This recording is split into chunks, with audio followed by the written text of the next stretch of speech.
Je fais lecture.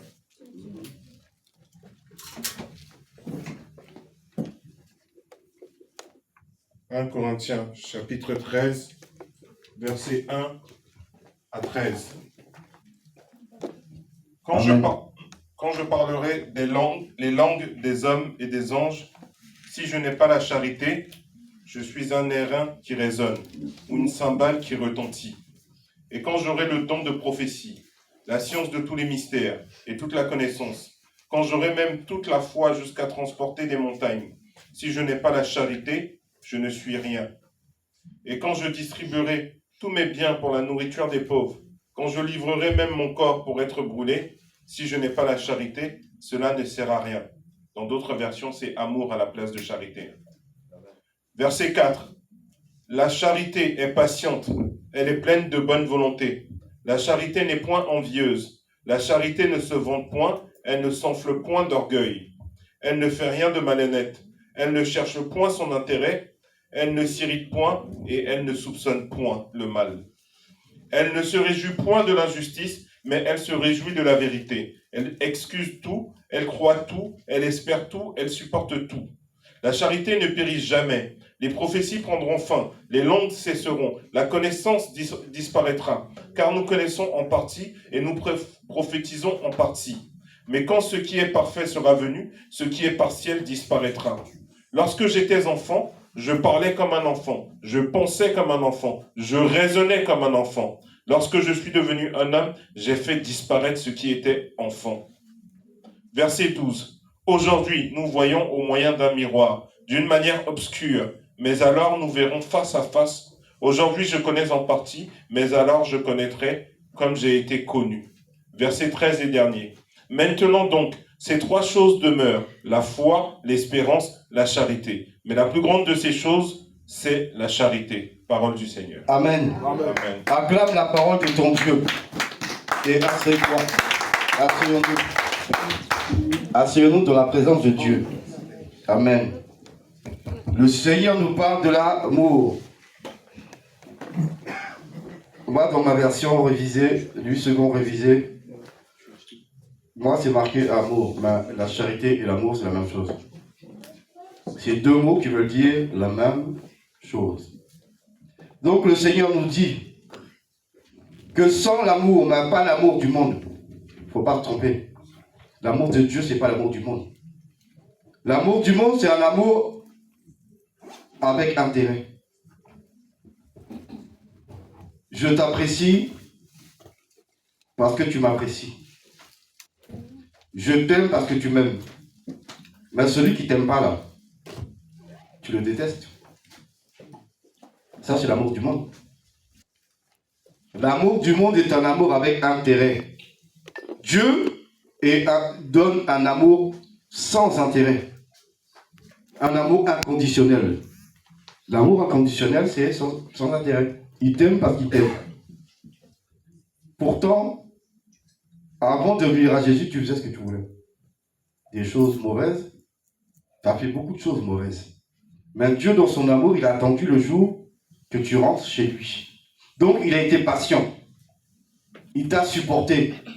Toutes les paroles mauvaises qui sont sorties de ta bouche, les gens même que tu as tués, il a supporté. Il a été patient.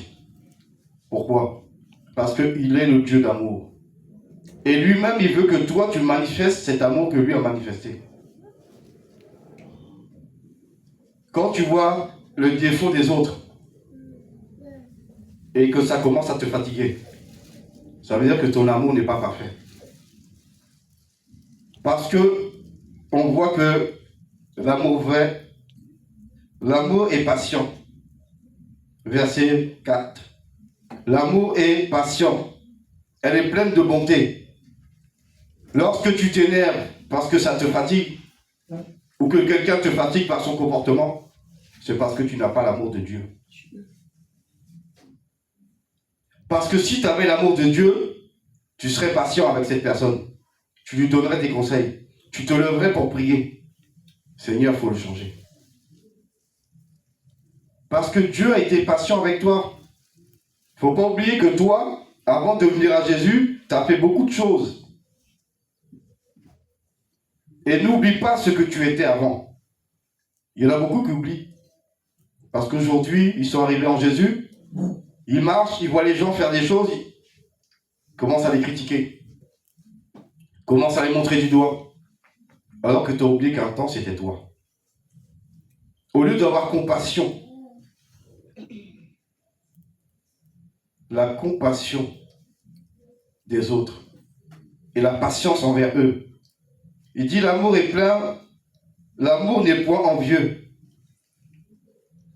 La jalousie. Quand l'autre a quelque chose de plus que toi, t'es pas content. Il gagne plus d'argent que toi, t'es pas content.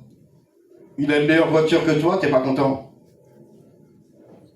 Il est marié, t'es pas marié, t'es pas content. On ne doit pas jalouser les gens, ni ceux qui possèdent, parce que c'est Dieu qui donne. Quand ton temps viendra, Dieu va te donner aussi. Mais toi, en attendant, adore-le. Mets en pratique ce qu'il t'a demandé. Et arrête d'être envieux, parce que ça, c'est des sentiments sataniques. Si tu te mets à adorer vraiment Dieu et à marcher comme il te dit, il sait que ça, t'en as besoin. Il va te donner. C'est pas qu'il veut pas te donner, mais c'est ton attitude qui fait qu'il te donne pas. Parce que tu ne marches pas par l'amour. Ton amour est un amour charnel. Tu n'as pas l'amour de Dieu. L'amour inconditionnel. L'amour inconditionnel, c'est l'amour que tu donnes pour tes enfants. Il y en a certains là, ils te fatiguent. Mais pourtant, tu l'aimes quand même. Eh bien, Dieu fait pareil avec toi. Parce que si Dieu ne te supportait pas, il y a longtemps, tu serais mort. Mais Dieu t'a supporté. Donc toi, apprends à supporter aussi les autres. Quand tu vois les défauts des autres, prie, c'est ce que Dieu attend de toi. Il n'attend pas que tu t'assoies pour le critiquer. Il n'attend pas que tu prennes ton téléphone pour parler avec un frère, une soeur pour dire regarde, la sœur un tel, le frère un tel, regarde ses défauts. Il se dit chrétien, moi, je ne comprends pas. C'est ça que Dieu t'a dit de faire. Toi, quand tu faisais la même chose, est-ce que Dieu, il parlait sur toi? Non, il était patient. Donc toi, le travail que Dieu attend, c'est que tu pries. Seigneur, change-le. Et dis-toi que quand tu pries pour que Dieu change la personne, Dieu te change aussi. Dieu n'est pas un ingrat. Si toi, tu es un ingrat, lui, il n'est pas ingrat. Donc, Dieu récompense celui qui travaille. Il dit, l'amour ne se vante point. L'orgueilleux. L'orgueilleux, c'est le vantard. Et lui, il a tout fait. Lui, il sait tout faire. Quand lui marche, la terre tremble. Quand il parle, tout le monde doit se taire. Parce que lui, il n'est pas n'importe qui. Ça s'appelle l'orgueil. Le vantard est un orgueilleux. Et si tu es orgueilleux, qui est ton père? Pourquoi? Parce que c'est lui le premier orgueilleux que le Dieu a trouvé. Dans le 3e ciel, c'est lui. Quand l'orgueil est rentré dans son cœur, il voulait faire quoi? Il voulait prendre la place de Dieu. Il s'est dit, je mettrai mon trône au-dessus du trône de Dieu. Parce que la créature a cru qu'il était plus grand que son créateur. Ne sois pas orgueilleux devant Dieu. C'est pas parce que tu as quelque chose de plus que les autres que tu es mieux que l'autre. Celui qui est mieux, c'est Dieu. Celui qui est parfait, c'est Dieu. À part lui, il n'y a personne qui est parfait. Donc tant que tu n'as pas encore cette nouvelle nature, ce nouveau corps incorruptible, tu es corruptible. Donc ne te glorifie pas. Et fais attention à l'orgueil parce que si tu es orgueilleux, tu es foutu. Le diable te tient, il a déjà ton nom dans son livre. Et il sait que toi, là, il va t'attraper. Il ne se fatiguera même pas. Il ne va même pas venir t'attaquer, il n'a pas besoin. Parce qu'il sait que tu es comme lui. Il écrit ton nom. Et quand tu manifestes l'orgueil, il est content. il s'assoit et dit voilà mon fils. Et il est fier de toi. Il est fier de toi. Parce que tu es un fils comme lui. Lui, il est ton père et toi, tu es son fils. Tu manifestes les sentiments de ton père. Si l'éternel Dieu est ton père, tu dois manifester ses sentiments à lui. Quels sont les sentiments de Dieu? L'amour, la paix, la joie, la patience, la miséricorde. Voilà ce que Dieu est. Donc l'orgueil, là, il faut prier. Il faut prier et briser ça. Parce que sinon, tu ne peux pas hériter le ciel. Il n'y a pas de place pour les orgueilleux. Si Lucifer a été chassé, pourquoi Dieu va te faire monter pour te rechasser? Tu vas rester. Il n'y a pas de place pour les orgueilleux. Leur place, c'est dans le feu. Là-bas, il y a des places réservées pour les orgueilleux. Comme il y a des places réservées pour les menteurs. Chacun a une place là-bas. Il y a 360 prisons. 360. Et chaque péché est représenté. Donc tu es tranquille, t'inquiète pas. On va trouver ta place. C'est le péché que tu commets le plus. C'est celui-là qu'on va prendre. Tu es un menteur. Si tu mens beaucoup et les autres péchés sont moindres, on te qualifie comme menteur. Si tu es un fornicateur, on va te mettre chez les fornicateurs. Si tu es quelqu'un qui convoite avec tes yeux, tu convoites les femmes, tu convoites les voitures des autres, tu convoites leur argent, toi, on va te mettre chez ceux qui convoitent. Donc il y a une place. Mais si tu adores Dieu, ta place c'est au ciel. Parce que les vrais adorateurs que Dieu cherche, il ne va pas les laisser sur terre. Il va les ramener pour que tu puisses l'adorer cette fois-ci vis-à-vis, en face. La Bible dit que celui qui aime ne cherche point son intérêt. Mais toi, tu ramènes tout à toi. Toi, tu as besoin de ci, toi, tu as besoin de toi, les autres, ils ont besoin de rien. Mais toi, il te faut tout pour toi. Sache que c'est pas bon pour toi. Quelqu'un qui est égoïste. Quelqu'un qui cherche son intérêt, c'est un égoïste. C'est-à-dire que les autres, ils n'existent pas, il y a toi qui existes. L'amour ne cherche pas son propre intérêt, mais il cherche l'intérêt de l'autre. Donc ton frère qui va mal, tu vois ses péchés. Son intérêt, c'est que tu pries pour que Dieu le change. Même pas que tu te lèves pour le critiquer. C'est ça que Dieu te demande. Donc arrête de tirer la couverture sur toi. Couvre l'autre avant et couvre-toi après. Parce que l'égoïsme, ça ne vient pas de Dieu. Tout ce que Dieu est en train d'énumérer, c'est les sentiments du diable. Tout ce que Dieu est en train de nous dire là, c'est comme ça que le diable il fonctionne. Donc si tu fonctionnes comme ça là, tu lui appartiens. Il dit encore, il ne s'irrite point, il ne soupçonne point le mal. Quand tu penses que telle personne parle mal de toi, tu soupçonnes les autres de mal parler. Ben c'est pareil. La suspicion, ça vient du diable. Quand tu aimes quelqu'un, tu ne peux pas le soupçonner. À moins que tu l'entends de tes oreilles vraiment dire quelque chose contre toi, là tu peux dire, bon, je t'ai entendu. Je t'ai entendu dire. Même tu ne dois pas imaginer qu'il a dit. Parce que c'est le rôle des démons. Quand le démon est chassé, il n'est plus dedans, il est autour. Et quand tu commences à avoir des mauvaises idées, lui se rapproche de toi. Et lui, il t'infiltre des mauvaises idées. Le frère Intel, il parle de toi. La sœur Intel, elle te critique. Et toi, tu rumines ça à l'intérieur de toi. Ça y est, c'est fini.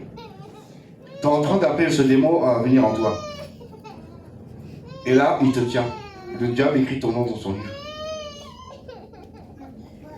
Un chrétien, c'est quelqu'un qui marche par l'amour et avec l'amour. Il dit encore, il ne se réjouit point de l'injustice. Un chrétien, c'est quelqu'un qui aime la justice. Si quelqu'un est condamné à tort, tu ne peux pas être content. Même si c'est quelqu'un que tu n'apprécies pas. La justice doit être faite. Notre Dieu, il est un Dieu juste. Il est bon avec tout le monde. La parole de Dieu nous dit que le Seigneur fait lever le soleil sur le bon comme sur le méchant. Pourquoi? Parce que Dieu espère que le méchant, il va bien se détourner de sa méchanceté pour le servir. C'est ça que Dieu pense. Donc, il éclaire le mauvais, comme le bon. Donc, toi là, tu dois faire la même chose. Tu ne dois pas aimer l'injustice. Parce que l'injustice vient du diable. Amen. Dieu est juste. Celui qui a fait, Dieu va le condamner. Celui qui a rien fait, Dieu ne va pas le punir. Par contre, le diable, lui, va faire. Donc, tu dois avoir les sentiments qui étaient en Jésus-Christ. Jésus a dit, aimez-vous comme moi, je vous ai aimé. Ça, c'est le nouveau commandement de Jésus. Donc, ça veut dire quoi pour toi? Aimez-vous comme moi-même, je vous ai aimé. Est-ce qu'il t'a dit de mépriser l'autre? Il t'a dit de l'aimer. Et comment tu l'aimes? Comment tu manifestes l'amour pour ton frère? Comment tu manifestes l'amour pour ta sœur? En agissant avec ce que l'amour donne. Et encore, c'est pas fini. Il dit l'amour, il croit tout, il excuse tout. C'est-à-dire que quand quelqu'un t'a fait du mal, il t'a demandé pardon. Tu dois lui pardonner. Amen. Tu ne dois pas être rancunier. Parce que sinon, l'esprit de la rancune, il va venir s'installer en toi. Si à chaque fois que tu vois quelqu'un qui t'a fait du mal et qui t'a demandé sincèrement pardon, il y a quelque chose qui te pique dans ton cœur, c'est que tu ne lui as pas pardonné. C'est parce que tu es un rancunier ou une rancunière. Et ta place n'est pas au ciel. Aucun rancunier ne va au ciel. Pourquoi? Quand nous, on vient devant Dieu, on se prosterne et on dit Seigneur, pardon. Et on décline le péché qu'on a fait. Et on demande pardon. La Bible dit que Dieu est bon et juste pour nous pardonner. Et il fait quoi après? Il oublie. Parce que s'il se rappelait là, on est foutu. Il te dirait, hier, t'es pas venu me demander pardon pour ça. Non, il oublie. Donc toi, quand quelqu'un t'a demandé pardon, tu dois oublier aussi. Et quand il revient pour te demander pardon, tu pardonnes. Pierre a demandé au Seigneur Jésus combien de fois devrais-je pardonner à mon frère? Il lui a dit 7 fois, 77 fois. Et c'est pour une journée. Il n'a pas dit pour la vie. Donc pour une journée, ça fait beaucoup. Donc, chaque fois qu'il passe, il écrase son pied. Et il te demande pardon. Il repasse, il t'écrase encore, il demande pardon. Il repasse, il t'écrase, il demande pardon. Dieu dit qu'à chaque fois qu'il demandera pardon, il faut lui pardonner. Amen. Donc, est-ce que tu vois ce que Dieu attend de toi? Est-ce que tu comprends? Amen. Faut que tu te penches dessus. Sur cette manière d'aimer que le monde n'enseigne pas. Le monde enseigne un amour d'intérêt. J'ai quelque chose à prendre chez toi qui m'intéresse, et toi, tu as quelque chose à prendre chez moi qui t'intéresse. Ben, si j'ai rien à prendre chez toi, faut disparaître de mon espace. Il y a une barrière entre nous. Avec Dieu, il n'y a pas d'intérêt. L'amour sans condition. Amour inconditionnel. C'est pas fini, il nous dit encore. L'amour supporte tout. Donc, les défauts de ton frère et de ta sœur, tu dois les supporter. Mais tout en priant pour que Dieu le change. Tu dois être patient avec lui. Comme Dieu était patient avec toi. Et tu pries chaque jour, Seigneur, change-le. Seigneur, change-le. Seigneur, change-le. Et Dieu va le faire. Et le jour où il aura changé, Dieu va te bénir. Parce que c'est à cause de ta prière que Dieu agit. Pourquoi il dit prier sans cesse? Prier les uns pour les autres. C'est parce que la prière de chacun va aider l'autre. On est là pour s'entraider. On n'est pas là pour se tirer dessus. On n'est pas là pour se juger. On n'est pas là pour se mépriser. On est là pour s'aider. Et on s'aide en priant l'un pour l'autre. Dès que tu vois le défaut, tu pries. Tu ne t'assois pas pour appeler, pour dire regarde le frère comment il fait. Non, c'est pas ça que Dieu veut. Il veut que toi, tu te mettes devant lui à genoux. Tu pries, tu dis Seigneur, voici le défaut. Seigneur, change-le. Aie compassion de lui. Parce que la Bible nous dit que la miséricorde triomphe du jugement. Mais comment tu exerces la miséricorde envers ton frère? C'est en priant pour pas qu'il aille faire un tour dans le feu. Seigneur, il a un mauvais caractère. Change son caractère, Seigneur, aie compassion de lui. S'il meurt, il va dans le feu. Seigneur, aie pitié de lui. Quand tu dis ça, Dieu est content. Parce que Dieu sait que ce que tu dis est vrai. S'il meurt, il va dans le feu. Mais si toi tu pries et que Dieu t'écoute, Dieu change son caractère, Dieu va te bénir parce qu'il dira c'est toi qui as prié pour lui. C'est pas lui qui a prié pour lui-même. Mais est-ce que lui-même sait que ce qu'il fait, il n'est pas bon? Est-ce qu'il a pris conscience? Si tu ne prends pas conscience que le péché que tu fais déshonore Dieu, tu vas le faire. Tu vas le répéter infiniment. Mais c'est seulement quand tu as pris conscience que tu vas prier pour changer. Mais celui qui est déjà avancé, il voit, il prie, Dieu agit. Et le jour que lui, il sera à ton niveau, le jour qu'il sera à ton niveau, lui-même fera la même chose pour les autres. Dès qu'il verra, il va prier. Il ne dira rien. Il ne va pas téléphoner. Il va se prosterner devant l'Éternel. Il va réclamer, Seigneur, aie compassion. Il faut que lui aussi soit sauvé. C'est ça que tu dois penser. Quand tu vois le païen dehors, tu ne dois pas le mépriser en disant, lui, il ne connaît pas Jésus. Ou le musulman, tu dis, non, lui là, il ne connaît rien, toi, avec ton Allah là. Non. Tu dois avoir pitié de lui. Tu dois avoir pitié de lui parce que tu sais que s'il meurt là, la voiture l'écrase, il va brûler en enfer. Et il va regretter le jour de sa naissance. Tu le sais. Et toi, ça te dit rien. Toi, tu dis que tu l'aimes, mais ça te dit rien que s'il meurt, il va en enfer. Non. Si ça te dit quelque chose, tu dois prier pour lui. Amen. Tu lui as parlé de Jésus, ça rentre pas. C'est pas grave. Maintenant, tu te mets à genoux, Seigneur, touche ton cœur. Montre-lui que c'est toi Dieu. C'est ça que Dieu attend de toi. C'est ça, montrer l'amour. Prier pour ceux qui ne connaissent pas Dieu, pour que Dieu touche leur cœur.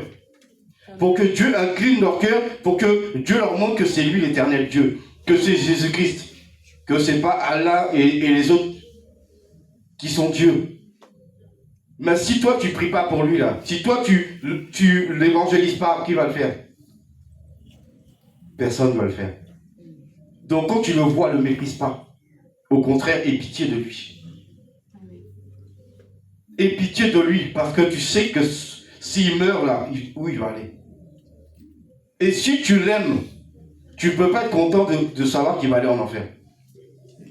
Tu ne peux pas être content de savoir qu'il va brûler en enfer si il n'accepte pas Jésus et ne marche pas. Au contraire, ça doit te faire mal. Pourquoi ça doit te faire mal? Parce que tu l'aimes. Quand tu aimes quelqu'un et ce quelqu'un va aller en enfer, est-ce que tu vas te réjouir?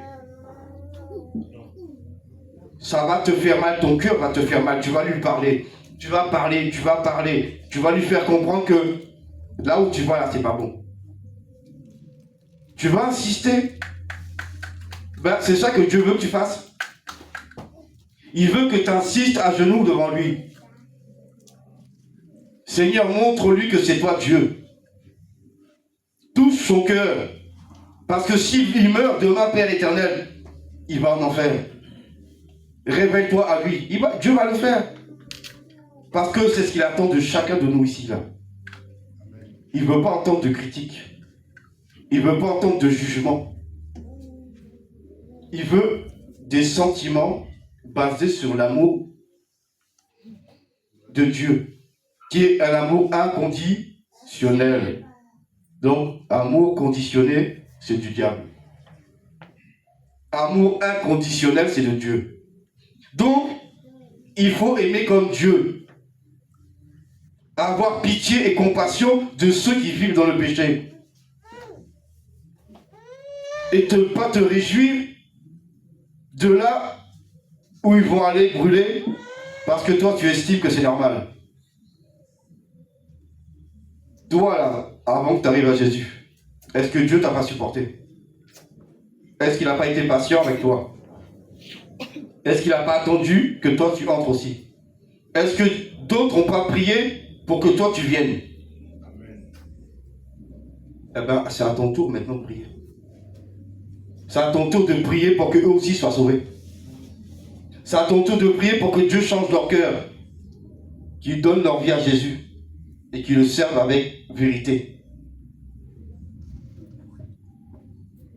Et l'amour ne se vend pas. Mais on peut prendre aussi, il y a Romains 12. On va prendre Romains 12. On va rajouter ça. Donc, le premier c'était 1 Corinthiens 13, pour ceux qui notent. 1 Corinthiens 13, verset 1 au verset 13. Le second c'est Romains 12, le verset 9 au verset 12. Romains chapitre 12, versets 9 à 12. Que la charité soit sans hypocrisie. Ayant le mal en horreur, attachez-vous fortement au bien. Par amour fraternel, soyez pleins d'affection les uns pour les autres. Par honneur, usez des prévenances réciproques. Ayez du zèle et non de la paresse. Soyez fervents d'esprit. Servez le Seigneur. Verset 12 et dernier. Réjouissez-vous en espérance. Soyez patients dans l'affliction. Persévérez dans la prière. Parole du Seigneur. Amen. Amen. Amen, amen.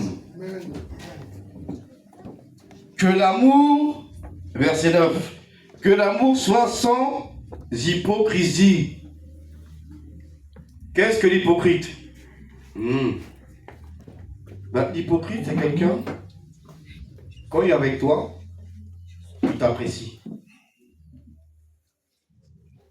C'est ton meilleur frère. Si c'est une sœur, c'est la meilleure sœur. Elle va te faire des éloges, te dire que t'aimes bien. Toi, t'es bien, t'es intelligente. Toi, t'es quelqu'un qui aime Dieu. Tu vois que quand toi, tu pries, la puissance de Dieu est là. Donc, la personne va te faire des éloges. Et comme on dit en français, elle va te caresser dans le sens du poil. Mais ça, c'est pour mieux t'endormir. Pourquoi? Parce que l'hypocrite, c'est la langue de... Donc, ça veut dire qu'il va dans deux sens. Il le tire droit, mais il y a le bout ici à gauche et après il y a le bout à droite. Donc, de la même bouche sort deux choses. La première, je t'apprécie. Et elle va cibler quelqu'un dans la salle. Oui, t'as vu le frère Antel, il est comme ci, il est comme ça, il parle mal. On sent que lui là, il ne pratique pas la parole de Dieu. Donc, elle va venir avec toi pour critiquer les autres. Et toi, tu vas dire oui, c'est vrai. Et tu vas regarder.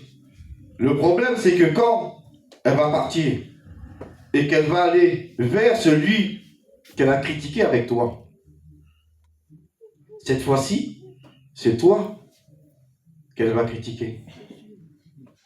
En disant, mais le frère là, non, lui là, il parle mal de toi. Tu savais pas? Il m'a dit, j'étais avec lui il n'y a pas longtemps, je l'ai entendu, il a critiqué. Il a dit que tu es mauvais, tu parles sur les autres. Tu n'es pas quelqu'un de bien. Donc tu imagines, au nom de Jésus, hein, vous voyez là comment les gens ils parlent. Après, ils se disent chrétiens, vraiment. Il vient de jouer sur les deux tableaux. Il vient avec toi, il tire sur l'autre. Il vient avec l'autre, il tire sur toi. Et il est tranquille au milieu.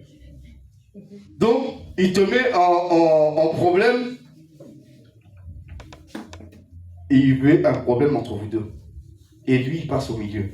Donc, après, si toi, tu n'es pas attaché à l'amour de Dieu, tu vas commencer à réagir mal. Et tu vas commencer à murmurer. Tu vas commencer à parler. Et tu vas dire l'autre, lui aussi là. Et le diable t'a attrapé. Et il va vous mettre en guerre tous les deux. Il va créer la zizanie. Et voilà comment dans l'église, il y a des gens qui se détestent. Parce qu'il y en a un qui est hypocrite. La langue de serpent, il vient et il pique d'un côté, il pique de l'autre. Et après, il regarde les deux se manger. Et il est content. Ça là, ça ne vient pas de Dieu. Dieu n'aime pas l'hypocrisie. Dieu n'aime pas la langue de serpent, celui qui a une double face. Quand il est avec toi, il a une face. Quand il est avec l'autre, il a une autre face. Et tu ne vas pas le détecter. Si ce n'est pas le Saint-Esprit qui te révèle, tu ne vas pas le détecter. Mais, si tu ne participes pas à la calomnie, tu vas l'attraper. Parce que quelqu'un qui vient te parler mal de ton frère, c'est quelqu'un qui est hypocrite. Tu l'attrapes déjà. Il vient te voir. Il te dit, la sœur Antelle, elle parle mal, elle fait ci, elle fait ça. Dès qu'il te dit ça, là, tu sais déjà qu'il est dedans. Donc tout de suite, tu dis stop. Je ne viens pas salir mes oreilles. Le Seigneur m'a dit de garder mes oreilles pures. Je dois garder mes yeux purs, mais mes oreilles aussi. Donc si tu veux calomnier la sœur, là, il ne faut plus venir me voir. Si tu veux calomnier le frère, là, il ne faut plus venir me voir. Ne m'appelle pas, ne téléphone pas. Oublie même mon numéro. Moi, là, je ne participe pas à ton péché. Parce que si tu rentres dedans, tu participes aussi à son péché. Dieu va vous condamner ensemble. C'est tout. Donc, dès que ça vient, là, tu stoppes direct. Comme ça, il va comprendre que toi, là, on ne peut pas te piéger. Parce que c'est une stratégie du diable pour piéger les enfants de Dieu. L'hypocrisie. Que l'amour soit sans hypocrisie. Amen. Parce que Dieu n'est pas un hypocrite. Si Dieu a quelque chose à te dire, il va venir te voir en face. Il va te dire qu'est-ce qui ne va pas. Il va te dire, toi, là, mon fils, viens ici. J'ai quelque chose contre toi. Ta manière de parler, là, ça ne me plaît pas. Ta manière de raisonner, là, je ne suis pas content. Tes actions ne me plaisent pas, il faut changer. Et là, tu vas t'humilier devant Dieu, tu vas demander pardon. Et lui qui est bon, il va te pardonner. Après, tu lui dis, Seigneur, aide-moi à changer. Tu m'as dit que c'est pas bon ça. J'arrive pas à m'en défaire. Aide-moi. Il va t'aider. Amen. Parce que celui qui reconnaît ses fautes, il peut changer. Celui qui ne les reconnaît pas, il ne changera jamais. Parce que pour toi, tu es parfait. L'autre là, c'est lui qui a un problème. Donc comme c'est lui qui a un problème, pourquoi tu changerais? On ne peut pas changer si on n'a pas pris conscience de nos péchés. Donc prenons conscience et ne tombons pas dans les pièges du diable. Quand l'hypocrite vient pour parler des autres, il met de l'autre côté. Amen. Et après, ça va lui servir de leçon. Et c'est comme ça que ça empêche la division dans l'église. Mais dès que tu rentres dans son piège là, tu vas te retrouver piégé. Tu vas détester ton frère et ta soeur pour rien. Parce que c'est l'autre qui est l'instigateur de ce que tu entends. Qui te dit que c'est vrai ce qu'il a dit. Mais comme il veut créer la zizanie, il va mentir. Pour dire que la sœur Antelle, elle t'aime pas. Elle a parlé sur toi. Et il va faire la même chose de l'autre côté. Pour créer le conflit. La division. Et un chrétien n'est pas là pour diviser. Il est là pour rassembler. Amen. Amen. Donc ne tombons pas dans le piège de l'hypocrisie. Parce que les hypocrites n'hériteront pas le ciel. Mais prions pour eux. Et aidons-les à ne pas aller loin. Dès qu'il vient, tu le stoppes. Amen. Tu le stoppes directement. Et tu lui dis que c'est pas bon. En Jésus, là, on ne fait pas ça. On n'imite pas le diable, on imite Jésus-Christ. Amen. Amen. Amen. Notre modèle, c'est Jésus. On n'a pas d'autre modèle que lui. Ton père n'est pas un modèle pour toi. Ta mère n'est pas un modèle pour toi. C'est Jésus qui est un modèle pour toi. Parce que celui qui est parfait, c'est lui. Nous, on est imparfaits. La Bible dit qu'on tend vers la perfection. Tendre vers la perfection, ça veut dire qu'on se rapproche. Mais on ne pourra jamais l'atteindre. Jamais. Mais pour l'atteindre, c'est quand le Seigneur va nous donner ce corps glorieux et qu'on va être changé. Là, oui, on aura le corps pour arriver. Mais pour le moment, on ne l'a pas. Donc, faisons attention à ne pas tomber dans les pièges. Faisons très attention. Donc, on va se lever parce que le temps est avancé. Ça me coupe dans mon élan, c'est pas grave. J'avais encore d'autres choses à dire. Il y avait d'autres passages. J'avais pas fini de développer celui-là, mais bon. Donc, tu vas mettre la main sur ton cœur. La main droite sur le cœur. La main droite sur ton cœur. Et tu vas fermer les yeux et tu vas parler sincèrement à Dieu. Parce que là, on n'est pas dans la plaisanterie, ni dans l'amusement. Donc, la main droite sur le cœur. Et tu fermes les yeux. Et tu vas répéter après moi. Père éternel, au nom puissant du Seigneur Jésus, cette main posée sur mon cœur n'est plus ma main. C'est la main de ton Saint-Esprit. Éternel, remplis mon cœur de ton amour. Inonde mon cœur de ton amour. Retire de mon cœur tout amour du monde et inonde-moi de ton amour afin que je puisse aimer comme toi tu m'aimes. Au nom puissant du Seigneur Jésus-Christ. Amen. Acclame ton Dieu.